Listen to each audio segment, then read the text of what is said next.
Hi, now if like me, you can't resist those really rich, creamy, indulgent desserts, but then you kick yourself afterwards for all the calories you've consumed, well don't worry, help is at hand. We've got Vanessa, Nestle nutritionist, here to give us some handy hints on how to avoid those calorie pitfalls. Fantastic. Thanks, Richard, and thanks for having me here today. And you're absolutely right. There are a lot of rich, creamy desserts out there that taste great when you're having them, but afterwards you've had way more kilojoules and a lot more fat than you thought you might have had. So, very excited that we're going to be doing a makeover of a lower fat dessert. So we're going to make a delicious, creamy cheesecake. But we're not having all the fat, so it still tastes great. Absolutely. But we've compromised the amount of calories. Exactly. So the first thing to do with any cheesecake is to make the base. Okay. And to do that, we just melt the margarine in the microwave, do it about 90% power, or just not quite full power, and blitz the biscuits in a food processor. Put them both together. Yep. And then we put the base in a springform pan and we just press it down. Oh, okay. And it looks like that. And what I like about this is actually with the margarine, it's still set in the same way as it would with butter. Now, talking of springform pans, because I always use these and use these a lot, but I've found out that not everyone really knows how to use them. Right. Because there is an easy way to use them. So Vanessa, I'd like you to show me how you would normally put one of these together. Okay, I'll give it a go.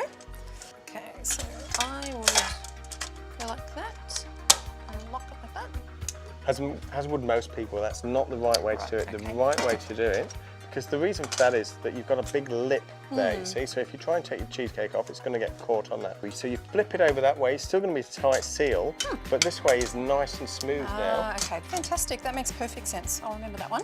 Okay, Vanessa, if you could pop that in the fridge just to chill down and set. Okay, sure. How long does it need to go in for? That's about 30 minutes. 30 minutes? Fantastic. All right. Okay, and I'll get on to the filling. So as this is a citrus cheesecake, we need some citrus fruit. So I'm using 1 orange, 1 lemon and 1 lime.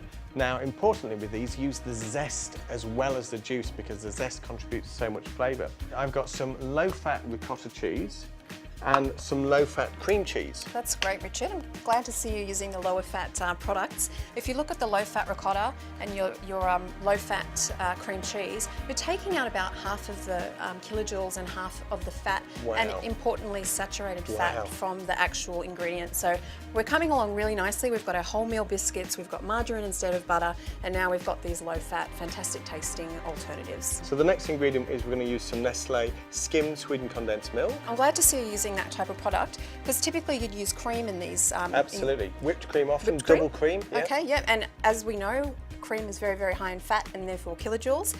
So this type of product is great because it's virtually fat-free, it's a skim product, and because it's actually sweetened, we don't have to add any additional sugar to the recipe. Absolutely, less ingredients as well. So then our last ingredient is just 3 teaspoons of gelatine. Oh, okay. So the first thing now, Vanessa, is to take the zest off of all the citrus fruit.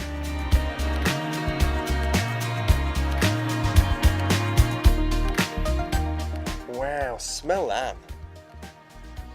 Oh, that's beautiful, Richard. Look at that. That's absolutely gorgeous. So we're going to save this and we're going to add this to the juice later. It's really going to lift that flavour and intensify it. Straight onto the juice now. Okay. And don't forget to strain it because we don't want all the pips and the pulpy bits in there, yeah. So that's the orange done. Okay. All we need to do now is the same with the lime and the lemon. So there, that's all of our beautiful citrus juice in there. What I'm going to do now is split half of this into another jug, and I'm going to add the gelatine to that, and then I'm going to pop it in the microwave for a minute on around 80% power. Now Vanessa, while the juice and the gelatine is in the microwave, what we're going to do is just blitz the creamy ingredients in the food processor. Now the reason I'm using the food processor is we have got the low-fat ricotta cheese, and this can be a little bit grainy. By processing it in this at high speed, it makes it really smooth and delicious. Sounds lovely. That looks beautiful, doesn't it? Absolutely. Now to finish that off, all we need to do is we add the juice, the zest and the gelatine. I'm going to blitz that for a couple of seconds. Okay, so that's set up beautifully now in the fridge. So the final stage is to pour on the glaze, and that's just the juice of a lime, the juice of an orange, 2 teaspoons of gelatine. I blitzed that in the microwave and chilled it down. I'm ready to pour that over now. Fantastic.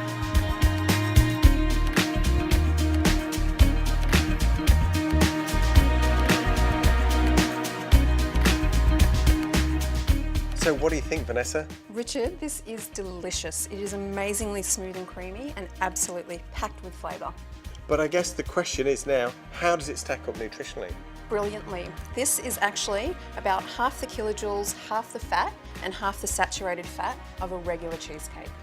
Wow, that's massive. I know, it's incredible, isn't it? But the one thing we do have to remember is that just because it's lower in kilojoules and fat and saturated fat doesn't mean we should be having twice as much, as that will defeat the whole purpose. So portion control is as important as choosing healthier ingredients. Thanks very much for your help and your tips today, Vanessa. I think we've got a cracking makeover of a cheesecake here. Thank you, it was a pleasure.